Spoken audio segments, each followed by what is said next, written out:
إن الحمد لله نحمده ونستعينه من يهده الله فلا مضل له ومن يضلل فلا هادي له وأشهد أن لا إله إلا الله وحده لا شريك له وأشهد أن محمدا ذكر في الحديث قال رسول الله صلى الله عليه وسلم إنا لله أهلين من الناس قيل من هم يا رسول الله قال أهل القرآن هم أهل الله وخاصته যাবতীয় প্রশংসা সেই মহান রব্বুল আলামিনের শানে নিবেদিত যার অশেষ রহমতে মহানুভবতায় যার দয়ায় আমরা আজকে সর্বশ্রেষ্ঠ কাজ সর্বোত্তম কাজ আসমান এবং জমিনের মাঝে সবচেয়ে মূল্যবান কাজ আঞ্জাম দেওয়ার তৌফিক অর্জন করেছি সেই মহান রব্বুল আলামিনের দরবারে জানাই লাখো কোটি শুকরিয়া আলহামদুলিল্লাহ। এবং আবারও মহান রব্বুল আলামিনের দরবারে জানাই অসংখ্য শুকরিয়া যিনি আমাদেরকে তার ঘরে উপস্থিত হয়ে কোরআন ও হাদিসের কথা শ্রবণের তৌফিক দান করেছেন আলহামদুলিল্লাহ। আলহামদুলিল্লাহ। দরুদ ও সালাম বর্ষিত হোক প্রিয় নবী আহমদে মুস্তাফা মুহাম্মদে মুস্তাফা রাহমাতুল লিল আলামিন কুররাতুল আইন হাবিবুল কলব তাজু রুউসিনা ওই নবী যার উপর একবার দরুদ পাঠ করলে আল্লাহ রাব্বুল আলামিন দরুদ পাঠকারীর 10টি গুনাহকে মাফ করে দেন, তার মর্যাদাকে 10 স্তর সমুন্নত করে দেন, তার উপর 10 বার রহমত বর্ষণ করেন। সেই মহামানবের উপর হাজারো দরুদ ও সালাম বর্ষিত হোক। সকলেই বলি সাল্লাল্লাহু আলাইহি ওয়াসাল্লাম।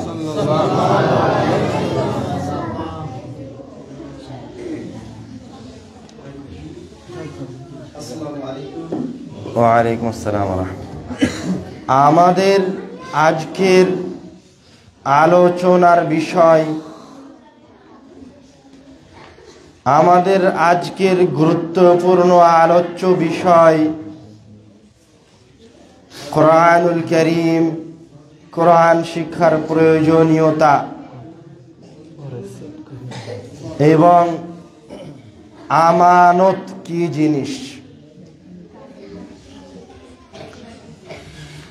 আল্লাহ রাব্বুল আলামিন কোরআনুল কারীমে বলছেন ইন্না আ'রাদনাল আমানাত আলাস সামাওয়াতি ওয়াল আরদি ওয়াল জিবাল,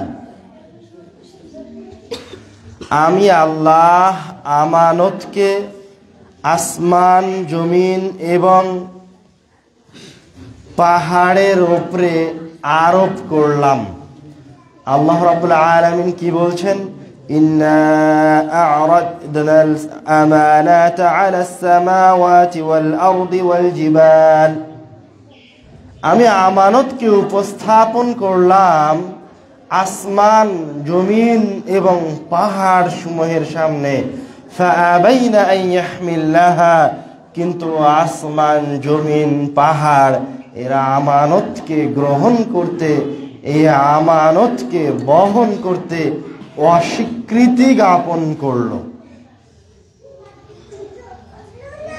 আসমান জমিন পাহাড় বললে আমরা আমানতকে বহন করতে পারবো না, তো আমানত কে বহন করলো? আল্লাহ রাব্বুল আলামিন বলছেন ওয়া হামালাহাল ইনসানু ইন্নাহু কানা যালুমান জাহুলা, আমানত বহন করলো, আমানত কাঁধে উঠিয়ে নিল, সে হচ্ছে মানুষ। আমি আপনি প্রত্যেক ব্যক্তি মহান রব্বুল আলামিনের এই আমানতকে কাঁধে উঠিয়ে নিয়েছি। আমরা প্রত্যেককেই আমাদের আমানত সম্পর্কে জিজ্ঞাসিত হব। এখন প্রশ্ন হচ্ছে, আমি যে আমানত কাঁধে তুলে নিয়েছি স্বইচ্ছায়, সে আমানত কি তাই তো জানি না। কে বলতে পারবে আমানত কি? শুধু কি কোরআন?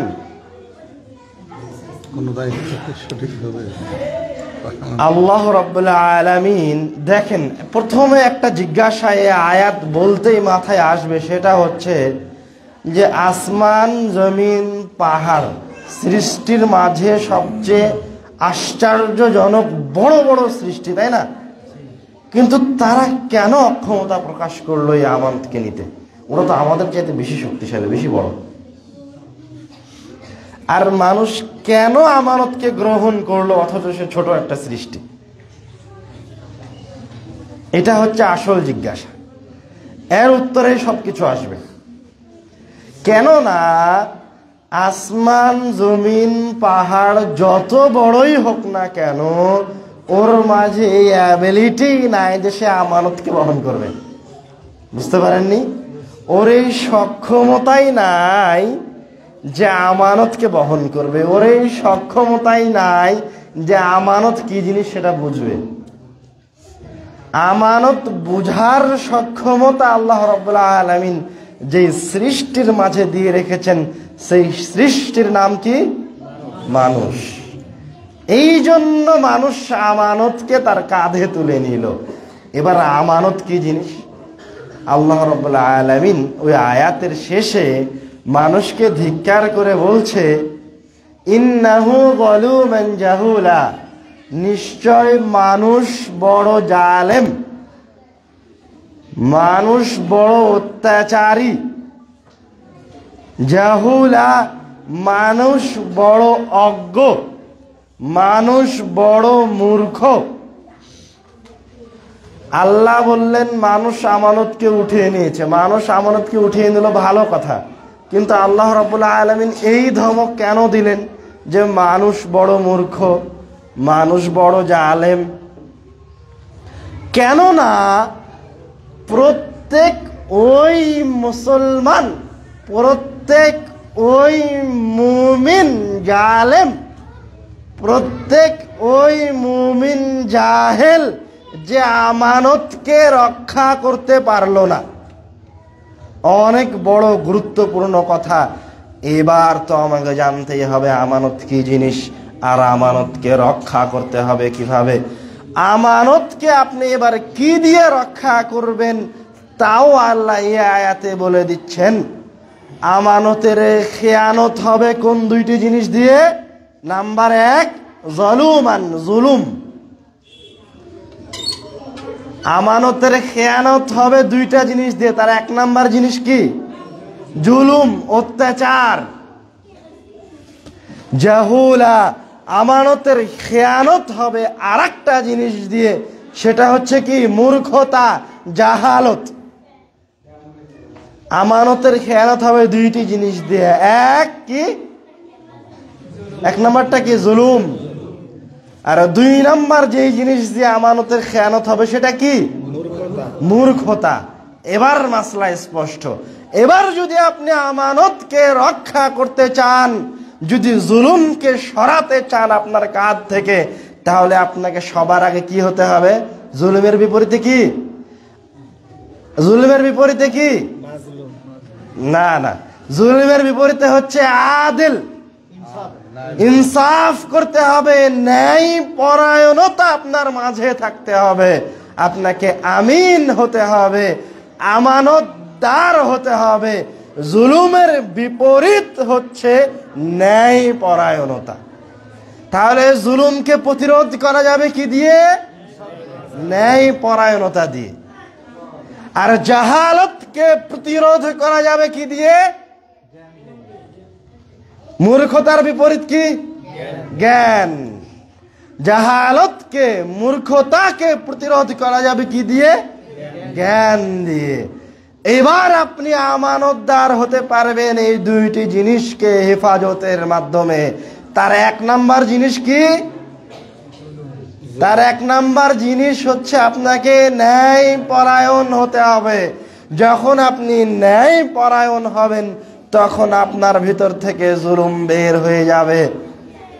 আপনি আপনার সাথে ন্যায়পরায়ণ হবেন কিভাবে? আপনি আপনার সাথে আমানতদার হবেন কিভাবে? প্রত্যেকটা মানুষ, আমি আপনি, আমার আপনার পরিবারের সাথে, আমার আপনার স্ত্রীর সাথে, আমার আপনার সন্তান সন্ততির সাথে কোনো না কোনো ভাবে জুলুমে নিপাতিত আছে, জুলুমে পতিত হয়ে আছে। দেখেন, আপনি আপনার সন্তানকে ইসলাম শিক্ষা দিতে পারেননি, আপনার উপর আল্লাহ আমানত দিয়েছিল। আপনার সন্তানের উপর আপনার আমানত কি আপনার সন্তানের জন্য যে আপনি তাকে ইসলাম শিক্ষায় শিক্ষিত করবেন। আপনার উপর আমানত দেওয়া হয়েছে যে আপনি আপনার সন্তানের ভরণ পোষণ করবেন। আপনার উপর আমানত দেওয়া হয়েছে যে আপনি আপনার স্ত্রীর সম্ভ্রমের হেফাজত করবেন। আপনি আপনার স্ত্রীর 3 বেলার রুটি রুজির ব্যবস্থা করবেন। এগুলো সবকে আপনার উপরে আমানত। যখন আপনি এগুলি 100তে 100 আদায় করতে পারবেন, তখন আপনি আদেল, তখন আপনি মুনসিফ, তখন আপনি ন্যায়পরায়ণ। আর আপনি মূর্খতাকে দূর করবেন কি দিয়ে? জ্ঞান দিয়ে। আপনাকে জ্ঞান অর্জন করতে হবে। মুসলমানের উপর জ্ঞান অর্জন করা ফরজ। শরীয়তের সম্যক জ্ঞান থাকা, 5 ওয়াক্ত সালাতের জন্য যেই জ্ঞান লাগবে, সিয়ামের জন্য যেই জ্ঞান লাগবে, তাওহীদ, আল্লাহ রাব্বুল আলামিনের একত্ববাদ কি জিনিস, এগুলি জানা মুসলমানের উপর কি? ফরজ। তো যখন আপনার কাছে ইলম আসবে, তখন আপনার অন্তর থেকে জাহালত দূরে সরে যাবে। তখন আপনি আমানতকে বহন করতে পারবেন। এবার বলেন দেখি, কোন 2টি জিনিসের মাধ্যমে আমরা আমানত বহন করব? 1, ন্যায়পরায়ণতার মাধ্যমে। 2, জ্ঞানের মাধ্যমে। এই 2টি জিনিস যখন আমাদের মাঝে আসবে, তখন আমরা আমানতদার হতে পারবো। এবার দেখেন, আল্লাহ রাব্বুল আলামিন যত নবী রাসূলগণকে এই পৃথিবীতে প্রেরণ করেছেন, সবাই ছিলেন আমানতদার। সূরা শুআরায় একে একে 5 জন নবী বলছেন। 5 জন নবীর কথাকে আল্লাহ রাব্বুল আলামিন সূরা শুআরায় বলছেন। তারা বলছে, ইন্নী লাকুম রাসূলুন আমিন, ইন্নী লাকুম রাসূলুন আমিন, ইন্নী লাকুম রাসূলুন আমিন। 5 বার 5 জন নবীর কথা আলাদা আলাদা ভাবে এই বাক্যটা 5 বার আল্লাহ রাব্বুল আলামিন একই সূরায় নিয়ে আসলেন, যে আমি তোমাদের নিকটে একজন আমানতদার রাসূল, আমি তোমাদের সাথে ইনসাফ করব, এবং আমাকে যে শিক্ষা দেওয়া হয়েছে, যে ইলম আমাকে দেওয়া হয়েছে, সেই ইলম আমি তোমাদের কাছে হুবাহু ওইভাবেই পৌঁছে দিব যেইভাবে আল্লাহ রাব্বুল আলামিন আমার কাছে প্রেরণ করেন। মুহাম্মদ সাল্লাল্লাহু আলাইহি ওয়াসাল্লামের পরে কি কোনো নবী রাসূল আছে? নাই। আল্লাহ রাব্বুল আলামিন নবী রাসূলগণের দায়িত্ব কার উপর অর্পণ করেছেন? আলেম ওলামাদের উপর অর্পণ করেছেন। আলেম ওলামাদের উপর অর্পণ করেছে বলে নিজের কাঁধটা বাঁচিয়ে নিলে হবে না। আপনি নিজেও দায়িত্বশীল। আপনাকেও এই কথা বলার সক্ষমতা অর্জন করতে হবে যে আপনি আপনার পরিবারের অভিভাবক হিসেবে বলবেন, ইন্নী লাকুম রাসূলুন আমিন, আমিও তোমার পরিবারের অভিভাবক, আমার স্ত্রী, আমার সন্তান, তোমাদের এই পরিবারের অভিভাবক আমি, এবং আমি তোমাদেরকে শিক্ষা প্রদান করব। নিজে শিখতে পারি আর না পারি, যদি নিজে না পেরে থাকি, যদি নিজে হাতে না শিখাতে পারি, তো তোমাদের শিক্ষার ব্যবস্থা করে দিব। আমি তোমাদের সাথে ন্যায় পরায়ণতা বজায় রাখব। আমি আমার স্ত্রীকে বেপরদা করে বাজারে ছেড়ে দিব না মানুষের জন্য। আমি আমার সন্তানকে মূর্খ করে ছেড়ে দিব না। তাহলে আপনি হবেন কি? আমানতদার। যে আমানত আপনি নিজে কাঁধে বহন করছেন, যে আমানতের কথা আল্লাহ রাব্বুল আলামিন কোরআনুল কারীমে বললেন, যে আয়াতটা আমরা সর্বপ্রথম বললাম, যে আসমান জমিন পাহাড় আমানত নিতে অক্ষমতা পোষণ করেছে, কিন্তু আমি আপনি আমানতকে আমাদের কাঁধে তুলে নিয়েছি। আমাদেরকে আমানতের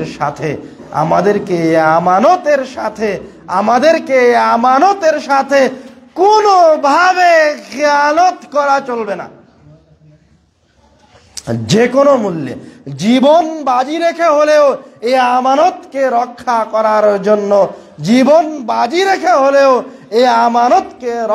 করার জন্য, চেষ্টা করতে হবে। আমি আপনি যে মুসলমান, মুহাম্মদ সাল্লাল্লাহু আলাইহি ওয়াসাল্লাম যে আমাদের রাসূল, মুহাম্মদ সাল্লাল্লাহু আলাইহি ওয়াসাল্লাম যে নিজে একজন রাসূল, তার দলিল কি? তার প্রমাণ কি? তার প্রমাণ হচ্ছে কোরআন মাজিদ। আপনি যে মুসলমান, এটা কি দিয়ে প্রমাণ করবেন? কি দিয়ে প্রমাণ করবেন যে আপনি মুসলমান? কি দিয়ে প্রমাণ করবেন যে মুহাম্মদ রাসূল? কোরআন দিয়ে প্রমাণ করবেন, কারণ প্রমাণ করার অন্য কোনো জিনিস নাই। রাসূল সাল্লাল্লাহু আলাইহি ওয়াসাল্লামের জীবনী এটা প্রমাণ করবে না, বা রাসূল সাল্লাল্লাহু আলাইহি ওয়াসাল্লামের সত্যবাদিতা এটা প্রমাণ করবে না যে মুহাম্মদ সাল্লাল্লাহু আলাইহি ওয়াসাল্লাম রাসূল। কি প্রমাণ করবে মুহাম্মদ সাল্লাল্লাহু আলাইহি ওয়াসাল্লাম রাসূল? কোরআন প্রমাণ করবে মুহাম্মদ সাল্লাল্লাহু আলাইহি ওয়াসাল্লাম রাসূল। কোরআন প্রমাণ করবে যে আপনি একজন মুসলমান। তো কোরআন যদি আপনার মাঝে থেকে হারিয়ে যায়, তো আপনার মাঝে থেকে কি হারিয়ে গেল? মুসলমানিত্ব হারিয়ে গেল, ধর্মটাই হারিয়ে গেল। নাম কা ওয়াস্তে আপনি এখন মুসলমান, কিন্তু আপনার কোনো দলিল নাই, প্রমাণ নাই। যার ইচ্ছা হবে সে আসে আপনাকে পিটাবে, যার ইচ্ছা হবে সে আসে আপনাকে লাথি মারবে, যার ইচ্ছা হবে সে আসে আপনাকে ডাস্টবিনে ফেলে দিবে। তো আপনি ততক্ষণ পর্যন্ত সর্বশ্রেষ্ঠ উম্মতের মর্যাদা এই কাঁধে বহন করতে পারবেন, ততক্ষণ পর্যন্ত আপনার মাথায় ওই সম্মানের মুকুট থাকবে। শ্রেষ্ঠ উম্মতের মর্যাদার ওই সম্মানের মুকুট আপনার মাথায় ততক্ষণ থাকবে যতক্ষণ পর্যন্ত আপনি আপনার ধর্মকে পালন করছেন, যতক্ষণ পর্যন্ত আপনার কাছে কোরআন মাজিদ আছে। বুঝতে পারেননি মনে হয় কথা কি বোঝা যাচ্ছে? তো আমার আপনার পরিচয় হচ্ছে কি? আল কোরআন। আল্লাহ রাব্বুল আলামিন যে আমানতের শিক্ষা দিলেন, আপনি যে ইনসাফ করবেন, মুনসিফ হবেন, আদেল হবেন, ন্যায়পরায়ণ হবেন, আপনি যে ইলম অর্জন করবেন, আপনার সন্তানকে যে শিখাবেন, দিয়ে যে আপনি আমানতটার হক আদায় করবেন, খেয়ানত থেকে বের হয়ে আসবেন, সেটা তখনই পরিপূর্ণতা লাভ করবে যখন আপনি কোরআন মাজিদকে ধারণ করবেন। কোরআনুল কারীমের বিকল্প কোনো রাস্তা নাই। রাসূল সাল্লাল্লাহু আলাইহি ওয়াসাল্লাম বলছেন, ইন্না লিল্লাহি আহলিনা মিনান নাস। আল্লাহ রাব্বুল আলামিনের একটা পরিবার এই জমিনে বসবাস করে। সাহাবীরা এবার আশ্চর্য হয়ে জিজ্ঞাসা করছে, কিলা মান হুম ইয়া রাসূলুল্লাহ, তারা কারা যে জমিনে বসবাস করে আর আল্লাহ রাব্বুল আলামিনের পরিবার? তখন রাসূল সাল্লাল্লাহু আলাইহি ওয়াসাল্লাম বলছেন, আহলুল কোরআন হুম আহলুল্লাহি ওয়া খাসাতুহু।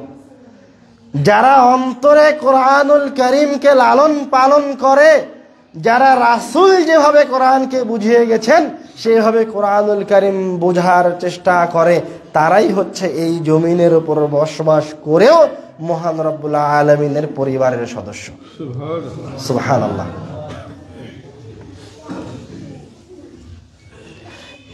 আমি যে বললাম বক্তব্যের শুরুতেই যে আল্লাহ রাব্বুল আলামিনের শুকরিয়া জ্ঞাপন করছি এই জন্য যে তিনি আমাকে সর্বশ্রেষ্ঠ কাজ আঞ্জাম দেওয়ার তৌফিক দিয়েছেন।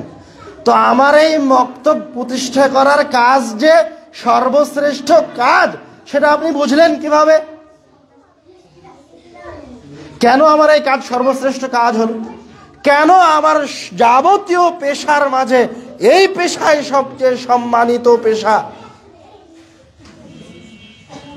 কিভাবে আপনি এটা নির্ধারণ করলেন? রাসূল সাল্লাল্লাহু আলাইহি ওয়াসাল্লাম বলছেন, খায়রুকুম মান তাআল্লামাল কুরআনা ওয়া আল্লামাহ। তোমাদের মাঝে, আপনার পরিবারের মাঝে, বাচ্চা কাচ্চাগুলি তোমরা চলে যাও, ছোট ছোট বাচ্চা কাচ্চা যারা আছে ওরা এই সময় মক্তব পড়ে। এই সময় বক্তব্য আছে।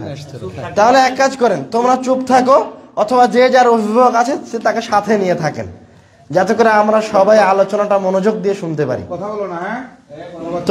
তোমরা কি বড় হতে চাও? কে কে আছে বড় হতে চায়?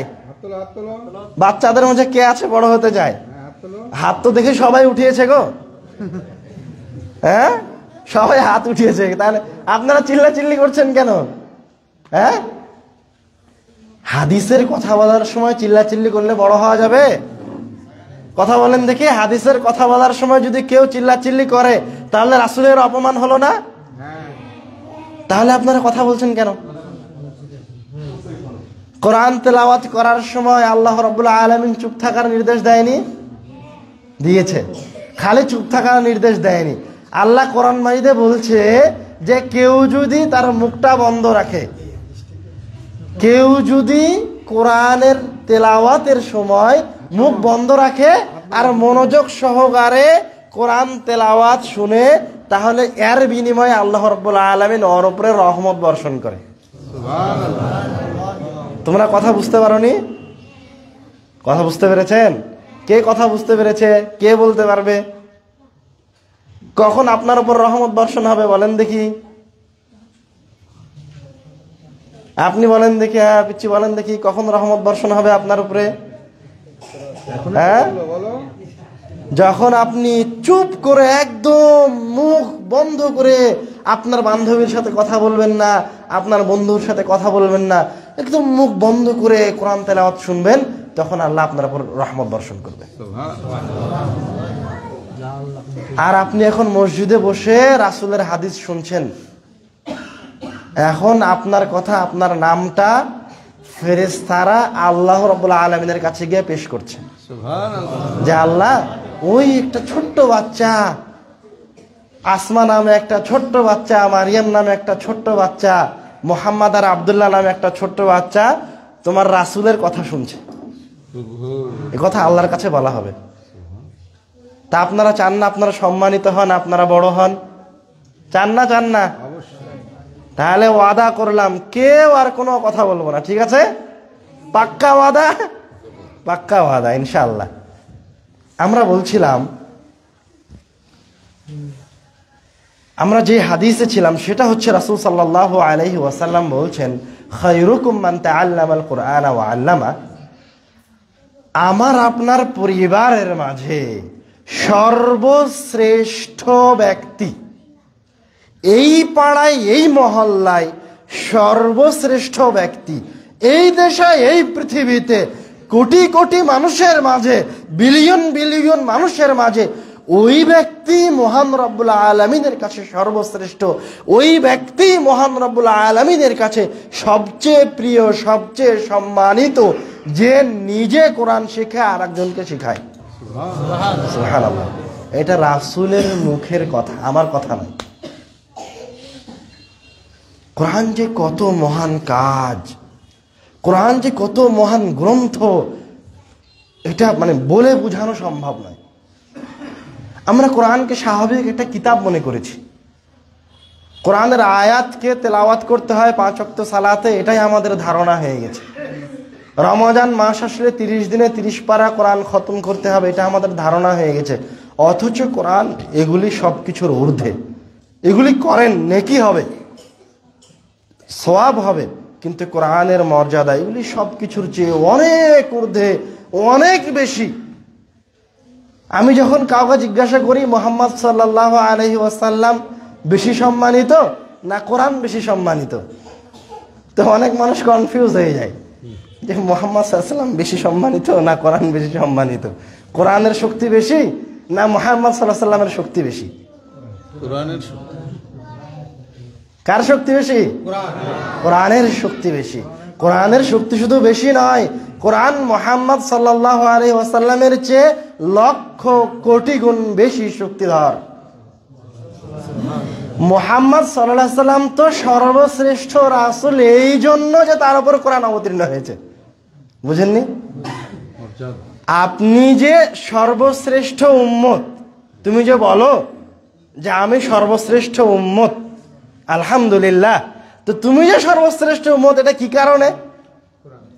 কোরআন এই উম্মতের উপর অবতীর্ণ হয়েছে, অন্য কোনো উম্মতের উপর অবতীর্ণ হয়নি, তাই আমরা সর্বশ্রেষ্ঠ উম্মত। এখনো মনে হয় বুঝতে পারেননি। আল্লাহ রাব্বুল আলামিন বলছেন শাহরু রমাদান আল্লাযী উনজিলা ফীহিল কোরআন। আরে রমজান মাস তো ওটাই, রমজান মাস তো এই জন্যই সম্মানিত যে রমজান মাসে কোরআন অবতীর্ণ হয়েছে, মাস সম্মানিত হয়ে গেছে, অথচ ওই মাসের একটা দিনে কোরআন অবতীর্ণ হয়েছে। ওই মাসের একদিনে কোরআন অবতীর্ণ হয়েছে বলে আল্লাহ রাব্বুল আলামিন ওই মাসকে সবচেয়ে সম্মানিত মাস করলেন। শুধু তাই নয়, ওই মাসের শেষ দশককে সবচেয়ে সম্মানিত শেষ দশক করলেন। শুধু তাই নয়, ওই শেষ দশকের মাঝে লাইলাতুল কদরকে সর্বশ্রেষ্ঠ রজনী হিসেবে নির্বাচিত করলেন। শুধু সর্বশ্রেষ্ঠ রজনী হিসেবে নির্বাচন করে থামেননি, কি বলছেন আল্লাহ রাব্বুল আলামিন? খায়রুম মিন আলফি শাহর, তোমার এই এক রাত্রের ইবাদত তোমার 80 বছরের ইবাদতের চেয়ে, তোমার এই এক রাত্রের ইবাদত তোমার ওই 80 বছরের ইবাদত থেকে বেশি উত্তম, যে 80 বছরের মাঝে লাইলাতুল কদরের রজনী নাই। সুবহানাল্লাহ। তখন এই রজনী, এই লাইলাতুল কদর এত সম্মানিত কেন? কেন এত সম্মানিত? ইন্না আনজালনাহু ফি লাইলাতুল কদর, এই লাইলাতুল কদর এত সম্মানিত, 1000 মাস অপেক্ষা বেশি উত্তম, 80 বছরের ইবাদতের চেয়ে বেশি উত্তম, এই কারণে যে এই রজনীতে আল্লাহ রাব্বুল আলামিন কোরআনুল কারীম অবতীর্ণ করেছেন। সুবহানাল্লাহ। এখনো বুঝতে পারেননি কোরআন কত সম্মানিত, কত মর্যাদাবান, এখন আপনি আসলে বুঝতে পারেননি। আপনি মনে করেন কোরআনুল কারীমের একটা আয়াত আমি তেলাওয়াত করছি, তো আমি আমার বন্ধুর সাথে যেমন কথা বলি এমনই কথা বলছি। আপনার ধারণা যে সূরা ফাতিহা 5 ওয়াক্ত সালাত শুরু করার সময় প্রত্যেক রাকাতের শুরুতে পড়তে হয়, ভুল ধারণা। কোরআনুল কারীম কোনো সাধারণ কিতাব নয়, কোরআনুল কারীমের আয়াতগুলি কোনো সাধারণ বাক্য নয়, এগুলি সরাসরি মহান রব্বুল আলামিনের, 7 আসমানের মালিক যিনি, আমার আপনার সৃষ্টিকর্তা যিনি, কোরআনুল কারীম ওই মহান রব্বুল আলামিনের একটা অংশ।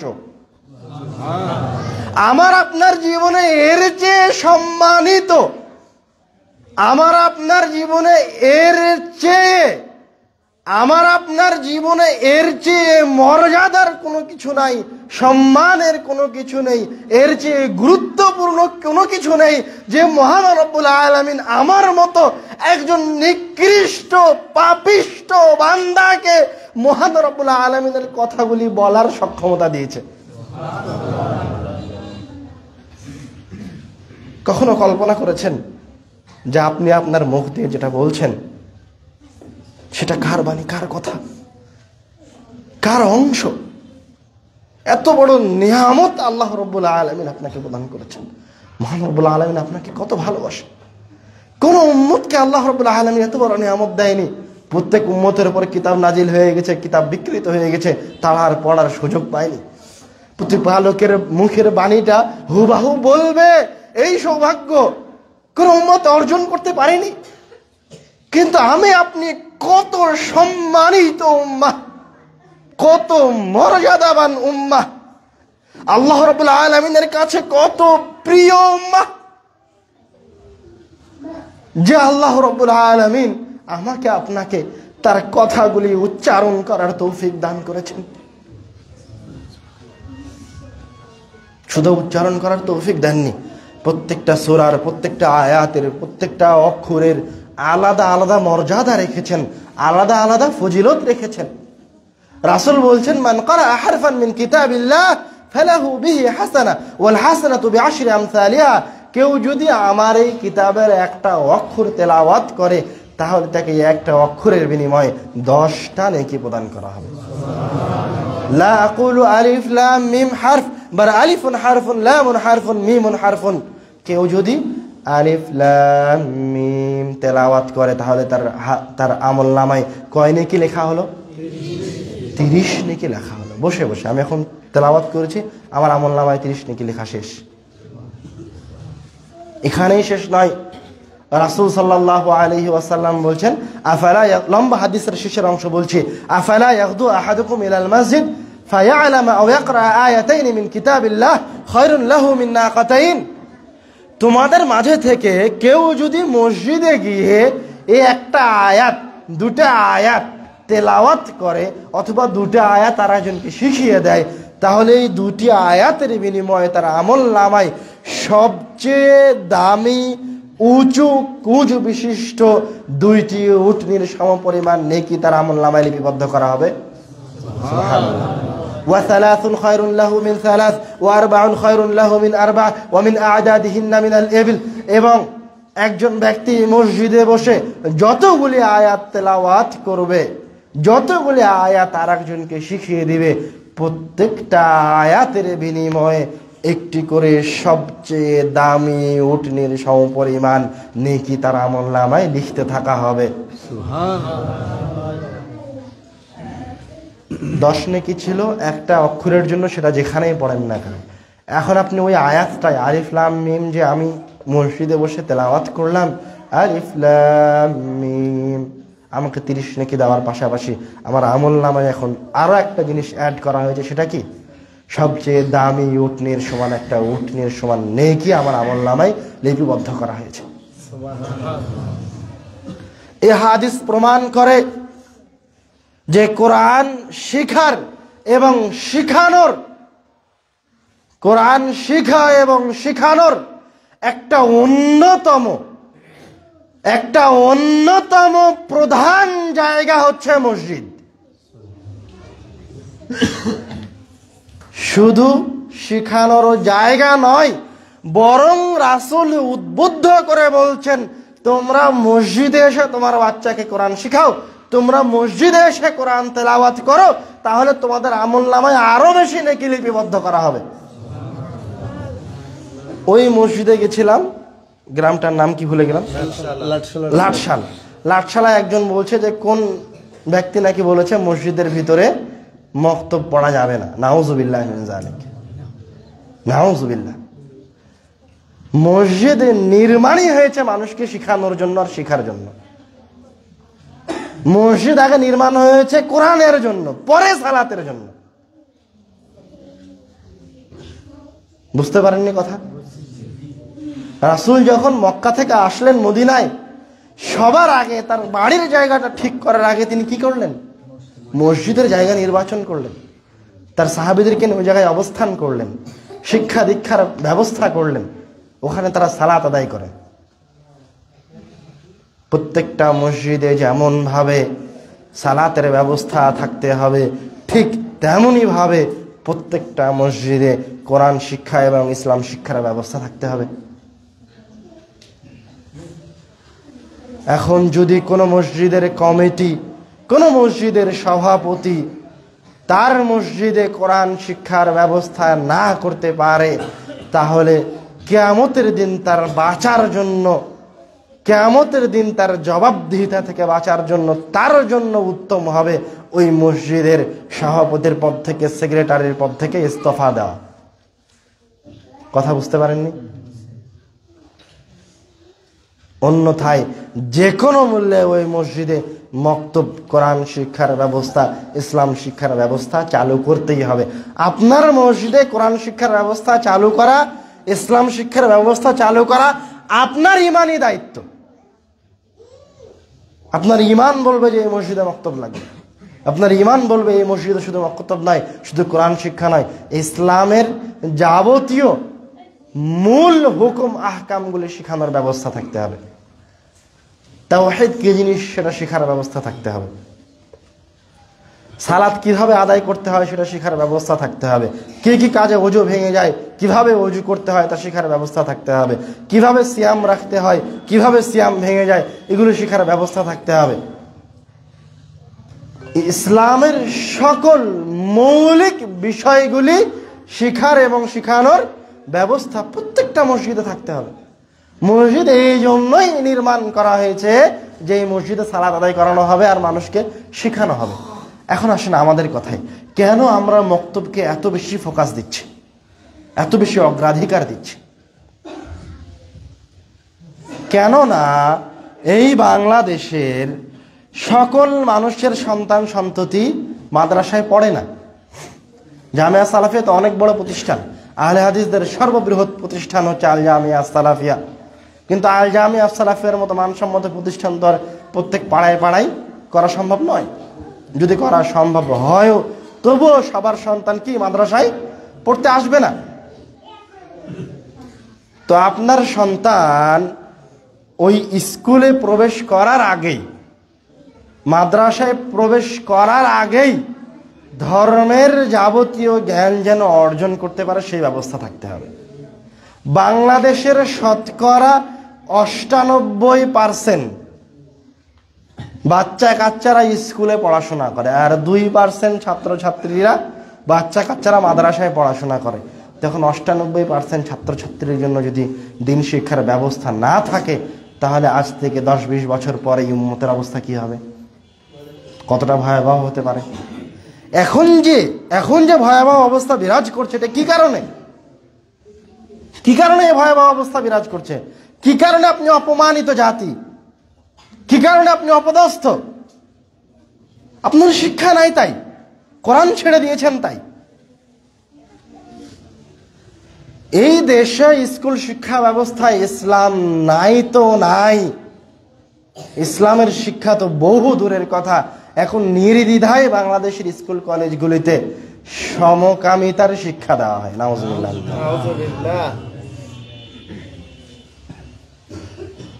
নির্দ্বিধায় ট্রান্সজেন্ডারের অধ্যায় আজকাল বাংলাদেশের স্কুল প্রতিষ্ঠানগুলিতে সংযুক্ত করা হয়েছে। নাউজুবিল্লাহ। তো আপনার সন্তান যদি ছোটতেই এই ইসলামের মূল নীতিগুলি না শিখতে পারে, তো যখন বড় হবে তখন স্বাভাবিকভাবে কি হবে, বিকৃত হয়ে যাবে, স্বাভাবিকভাবে সে পথভ্রষ্ট হয়ে যাবে, সে দুনিয়ামুখী হয়ে যাবে। সে চিন্তা করবে এই দুনিয়ায় আমার সবকিছু, সে পরকালের কথা ভুলে যাবে। তখন আপনার আমানত কি হবে? যে আমানতের দায়িত্ব আপনি গ্রহণ করেছেন সে আমানত কি হবে, নষ্ট হবে। তখন আপনি কি হবেন, আমানতের খেয়ানতকারী হবেন। তখন আপনি কিভাবে জবাব দেবেন আল্লাহর সামনে? কোরআনুল কারীম তেলাওয়াতের, অধ্যয়নের, পড়ার, শোনার সব কিছুরই ফজিলত আছে। কোরআন আপনার দুনিয়াবী জীবনের যে কোনো বালা মুসিবত থেকে বের করে নিয়ে আসতে পারে। কোরআন আপনার জীবনের অর্থ সম্পদে, টাকা পয়সায় বরকত নিয়ে এসে দিতে পারে। কোরআন আপনার কবরের আযাবকে মাফ করে দিতে পারে। কোরআন আপনার কিয়ামতের দিনে কঠিন সময়ে আপনার সাথে আপনার বন্ধু হিসেবে থাকতে পারবে। শুধু তাই নয়, কোরআনুল কারীম যখন আপনার পাপের দাড়িপাল্লা ভারী হয়ে যাবে তখন আপনাকে জান্নাতে নিয়ে যেতে পারবে। এগুলি সব ক্ষমতা আল্লাহ রাব্বুল আলামিন একসাথে শুধুমাত্র একটা কিতাবের মাঝে দিয়ে রেখেছেন। সেই কিতাবের নাম কি? আল কোরআন। এতগুলি শক্তি কোনো ইবাদতের মাঝে নাই। কোরআনুল কারীম দিয়ে যত সহজে জান্নাতে যাওয়া যায়, যত সহজে এই জীবনকে কল্যাণময় করা যায়, তত সহজে অন্য কোনো কিছু দিয়ে করা যায় না। রাসূল সাল্লাল্লাহু আলাইহি ওয়াসাল্লাম বলছেন, মাসালুল মুনাফিকিল্লাযী ইয়াকরাউল কুরআন কামাসালির রাইহানা। যদি কোনো মুনাফিক, মুসলমান না, মুমিন না, তাকওয়াবান না, ঈমানদার না, যদি কোনো মুনাফিক কোরআন তেলাওয়াত করে, তো আল্লাহ রাব্বুল আলামিন তার ইহকালীন জীবনকে সৌন্দর্যমণ্ডিত করে দিবেন। তা আপনি তো মুসলমান। ওই যে ইউরোপিয়ানরা এখন ক্ষমতা গ্রহণ করেছে, ওরা যে এখন পুরো পৃথিবী শাসন করছে, কিসের কারণে? এই যে রাসূল বলে দিয়েছে, হাদিসে স্পষ্ট বলা আছে যে মুনাফিক যদি কোরআন চর্চা করে, কোরআনের হুকুমগুলি বাস্তবায়ন করে, ওই ন্যায় পরায়ণতা নিয়ে আসে আর শিক্ষা নিয়ে আসে, তো ওদের জীবনকে আল্লাহ রাব্বুল আলামিন সৌন্দর্যমণ্ডিত করে দিবেন। ওরাই পৃথিবী শাসন করবে। এই কথা তো রাসূল বলে গেছে। আপনি তো অপদস্থ, আপনি তো অপমানিত, আমি তো নিকৃষ্ট, এই জন্য যে আমি এগুলি ছেড়ে দিয়েছি। আমার আপনার মাঝে ন্যায়পরায়ণতা নাই, আমার আপনার শাসকগণের মাঝে ন্যায়পরায়ণতা নাই। আপনি আপনার স্ত্রীর সাথে খেয়ানত করছেন, আপনি আপনার সন্তানের সাথে খেয়ানত করছেন, আপনি আপনার প্রতিবেশীর সাথে খেয়ানত করছেন, কারো হক আপনি আদায় করেন না। আপনি কিভাবে মনে করলেন যে আপনার উপর রহমত বর্ষিত হবে? আপনি কিভাবে মনে করলেন যে আপনি এখনো সবচেয়ে সম্মানিত থাকবেন? তো আবার যদি ওই সম্মানকে, ওই মান সম্মানকে ফিরিয়ে নিয়ে আসতে চান, তো আবার আপনাদেরকে কোরআনের কাছে আসতে হবে, আবার আপনাদেরকে সুন্নাতের কাছে আসতে হবে। আমরা আপনাদের এলাকায় এসেছি এই জন্য যে, আমরা আপনাদের এই গ্রামে পল্লী অঞ্চলে এসেছি এই জন্য যে, যাতে করে আপনাদের এলাকার আমাদের কিছু মুসলমান দ্বীনী ভাই এবং আমাদের কিছু মুসলমানের সন্তান সন্ততিকে কোরআনুল কারীমের এবং ইসলাম শিক্ষার ব্যবস্থা করা যায়, এই জন্য এসেছি। আপনারা কি করেছেন? শুধুমাত্র দাওয়াইল আল্লাহর ওয়েবসাইটে গিয়ে একটা ফরমে গিয়ে পূরণ করেছেন যে আমাদের অমুক মসজিদে আপনাদেরকে দাওয়াত দিচ্ছি, অমুক মসজিদে আমাদের মক্তবের প্রয়োজন রয়েছে, অমুক মসজিদে আমাদের কোরআন শিক্ষা এবং ইসলাম শিক্ষা ব্যবস্থার প্রয়োজন রয়েছে, আপনারা আসেন। শুধু আপনাদের এই আবেদনের উপর ভিত্তি করে আমি আজকে রাজশাহী থেকে এসেছি, ঢাকা থেকে এসেছি, শুধু আপনাদের এই আবেদনের উপর ভিত্তি করে। আমার যাওয়া আসার পথেও আপনাদেরকে দেওয়া লাগেনি, লাগবেও না, নিবও না। কেননা আমি এখন যেই কাজে আছি, এই পৃথিবীতে সবচেয়ে শ্রেষ্ঠ কাজ হচ্ছে এটা। কোরআন আপনাকে সম্মানিত করে দিবে। কোরআন তো নিজে সম্মানিত, নিজে মহান, আর যেই কোরআনের যত কাছে আসবে, যত নিকটে আসবে, সে তত বেশি সম্মানিত হবে। মুহাম্মদ সাল্লাল্লাহু আলাইহি ওয়াসাল্লাম সবচেয়ে বেশি সম্মানিত, সবচেয়ে বেশি শ্রেষ্ঠ, এই জন্য যে কোরআনের সবচেয়ে কাছে, সবচেয়ে নিকটে তিনি ছিলেন। তো আপনি কোরআনের সবচেয়ে কাছে আসেন, আপনি সবচেয়ে শ্রেষ্ঠ হন। আদ-দাওয়া ইলাল্লাহ বাংলাদেশের আনাচে কানাচে, গ্রামে গঞ্জে আমাদের মুসলমানের সন্তান সন্ততিদেরকে পুনরায় যেন দ্বীনের শিক্ষাগুলি তাদের কাছে পৌঁছে দেওয়া যায়, এই জন্য কয়েক বছর থেকে অক্লান্ত পরিশ্রম করে চলছে। এবং আলহামদুলিল্লাহ এখন পর্যন্ত আমরা 345টি মক্তব উদ্বোধন করতে পেরেছি, ফালিল্লাহিল হামদ, আলহামদুলিল্লাহ। এবং আমাদের এই কার্যক্রম চলমান থাকবে। পৃথিবীর যে যেখানে আছেন, আমাদের কথা শ্রবণ করছেন, আমাদের কথা শুনছেন, তাদের প্রতি আমাদের উদাত্ত আহ্বান, তাদের প্রতি আমাদের আবেদন, তাদের প্রতি আমাদের করজোড় অনুরোধ, আপনার প্রত্যেকটা এলাকায়, প্রত্যেকটা গ্রামে কোরআন শিক্ষার ব্যবস্থা করুন। যদি আমাদের সহযোগিতার প্রয়োজন হয় তাহলে আমাদেরকে ডাকেন, আমরা ফি সাবিলিল্লাহ কোনো প্রকার টাকা পয়সা ছাড়াই আপনাদের মসজিদে উপস্থিত হব ইনশাআল্লাহ। আমরা আর কি কি সাপোর্ট দিবেন আঙ্কেল, এটা একটু ক্লিয়ার। আমরা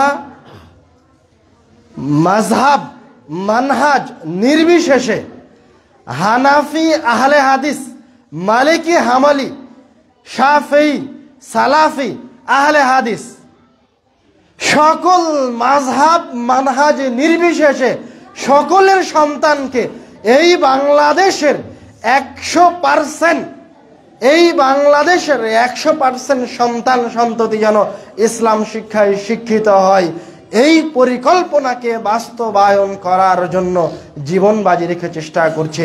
এবং ইনশাআল্লাহ আল্লাহ রাব্বুল আলামিন আমাদেরকে তৌফিক প্রদান করবেন। আমরা যে শুধু আহলে হাদিসের মাঝে যাচ্ছি তা নয়, যে সালাফির মাঝে তা যাচ্ছি তা নয়, আমরা সবার কাছে যাব। কোরআনুল কারীম সবার কিতাব, সবার বই। যদি কোনো ইহুদি খ্রিস্টানও যায় ডাকে, তবুও যাব। কেননা আল্লাহ নিজে বলছে যে কোরআনুল কারীম ইহুদি খ্রিস্টানেরও, কোরআনুল কারীম নাস্তিকেরও, কোরআনুল কারীম সবার, সকল ধর্মের। আর দাওয়া ইলাল্লাহ শুধুমাত্র যে মক্তব উদ্বোধন করছে তা নয়,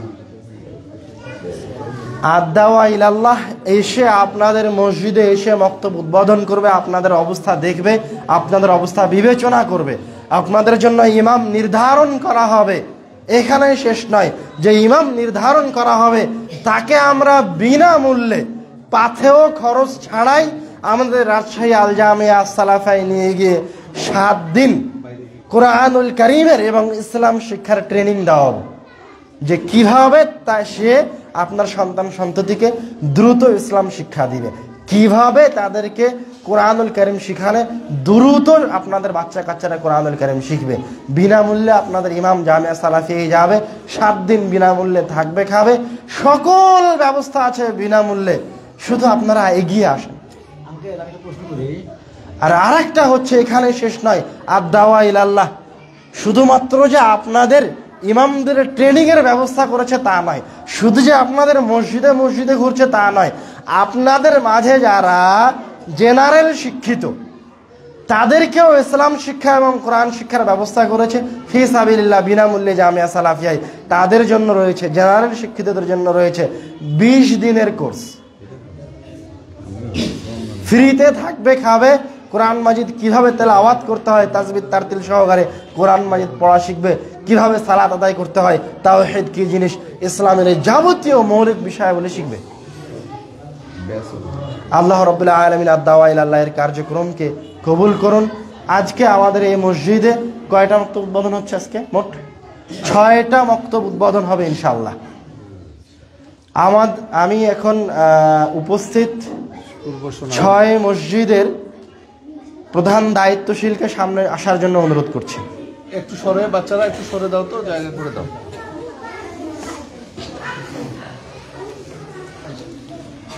আমাদের এই মসজিদে এখন উপস্থিত 6টি মসজিদের দায়িত্বশীলরা উপস্থিত আছেন, 6টি মসজিদের মুসাল্লিরা উপস্থিত আছেন। সামনে চলে আসেন। প্রত্যেকটা মসজিদের একজন করে দায়িত্বশীল আসেন। প্রত্যেকটা মসজিদের একজন করে দায়িত্বশীল আসেন। এই মসজিদের সভাপতিকে, এই মসজিদের সভাপতি কোথায় আঙ্কেল? কোথায়? ইনি হলো খতিব। আঙ্কেল আপনি সবার পিছনে কেন? আপনি তো সবার আগে থাকবেন। ওয়ালাইকুম আসসালাম। আসেন। আল্লাহ কবুল করুন। কেমন আছেন? হ্যাঁ আলহামদুলিল্লাহ ভালো আছি। আপনার মসজিদে তো মক্তব আছে? আলহামদুলিল্লাহ। হ্যাঁ আলহামদুলিল্লাহ আছে। সকাল সন্ধ্যা না শুধু সন্ধ্যায়? না খালি সন্ধ্যা করি। শুধু সন্ধ্যায়। মাশাআল্লাহ। কতজন ছাত্রছাত্রী? মনে করেন 60 থেকে 50 জন পর্যন্ত মনে করেন হয়। আপনাদের যে ইমাম যিনি পড়ান উনি প্রশিক্ষণ নিয়ে আসছেন? নুরানি প্রশিক্ষণ এই মসজিদে আমাদের ওসমানী ট্রেনিং সেন্টার থেকে। পড়ে গেল মমিন ভাই কটে গেল। মমিন ভাই নিয়ে আসেন। 6 জন আসছেন? 6 জন হয়েছে? এই মুয়াজ্জিন সাহেব এখানে এটা ইয়া করে। এই যে ইনি একজন আছে এখানে যারা একটা দুইটা আপনি থাকবেন না? আপনার ভাইটা ভাই আসছে তো আরে ওনার ভাই আছে মমিন ভাই এদিকে এসে 6 জনের হাতে 6টা দিয়ে দেন। এটা হলো 46। ইনি তোমার পড়ে ধরেন, ওঠেন নাকি? দাঁড়ান এটা 2 হাত দিয়ে ধরেন। যে 2 হাত দিয়ে ধরেন। 40। এই মসজিদটা নেন। ও এটা তো নিচেই না? তাহলে এটা একটা নেন, এটা একটা আপনি নেন। এই জিল্লু ভাই আর একটা মসজিদ কে বাকি আছে? আর 2টা মসজিদ। হ্যাঁ আপনি কোন মসজিদ? আপনার মসজিদের নাম কি? ডিকটারি পাশেই। এলাকা গ্রামের নাম কি? গ্রামের নাম ডিকটারি। যেটাতে আচ্ছা মাশাআল্লাহ। আমরা যেখানে যেতে চাইছিলাম তো যেতে পারলাম না। সেটা আপনি লেখান, ওখানে লেখান নাই কেন? এই আতর ভাইয়ের নামে একটা লিখে দেন তো, এখানে তাহলে আরো একটা বেশি, আরো 2টা আছে তো, লোক আসতে হবে তো। তাই আমার পাশে চলে আসেন। আমার মনে হয় এটা এখন সরিয়ে রাখি আমরা, এটার তো আর কাজ নাই। লাগবে না মোরাল বাদ দাও তো ওটা।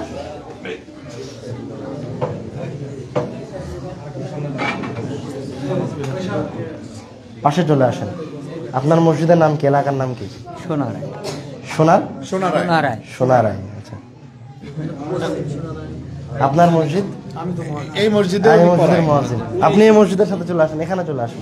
এনার পাশে তারা না থাক থাক, দুইজনে দুই হাত দিয়ে ধর। আপনার মসজিদের নাম কি ভাইজান? ওই যে এলাকার নাম সর্দার বাড়ি মসজিদ। আপনার সোনার বাজারের মসজিদ। আপনার আঙ্কেল? মনিরাম কাজী। মাশাআল্লাহ, আলহামদুলিল্লাহ। ওখানে ওই যে আতর ভাই একটা দেন, আতর ভাই একটা দেন। 7টা হচ্ছে, হ্যাঁ 7টা হচ্ছে, তাই না? 7টা লোক উপস্থিত আছে এখানে, দেখে একটু। আমরা যারা আজকে কথা শুনি, আজকে শেষ হয়ে গেছে, নেওয়া শেষ হয়েছে। সাউন্ডটা ভালো করে দেন, সামনের জায়গাটা ফাঁকা করে দেন।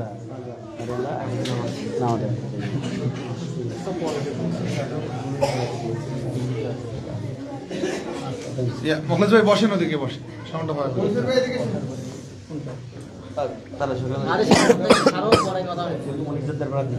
আরে ভাই ওদিকে ঠিক আছে, সাইডে যান, বসেন।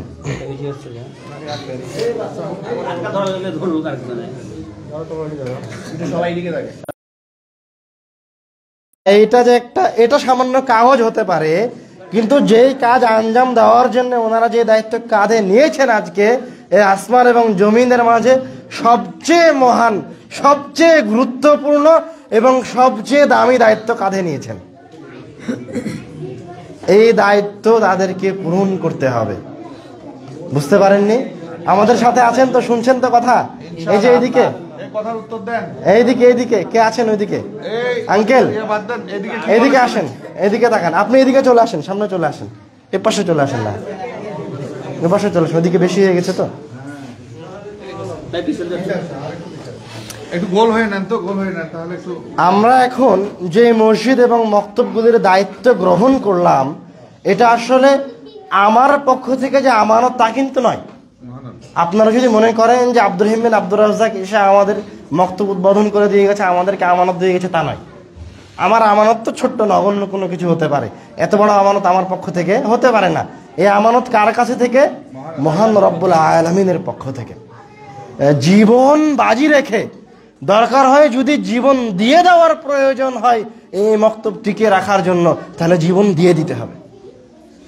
যদি এই মক্তব টিকে রাখার জন্য অর্থ সম্পদের অভাব হয়, যদি আমাদের কাছে কোনো রকমে কোনো কারণে সহযোগিতা না পান, তাহলে প্রয়োজনে মসজিদের এসি বিক্রি করে মক্তব চালাতে হবে।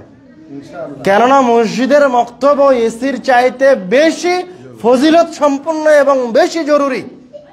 মক্তব না থাকলে আপনি কিয়ামতের দিন জিজ্ঞাসিত হবেন, কিনা এসি থাক না থাক, জিজ্ঞাসিত হবেন না। প্রয়োজনে মসজিদে যে টাইলস লাগানো হয়েছে সে টাইলসগুলো খুলে খুলে বিক্রি করে মক্তব চালাতে হবে, প্রয়োজনে ফ্যান খুলে বিক্রি করে মক্তব চালাতে হবে।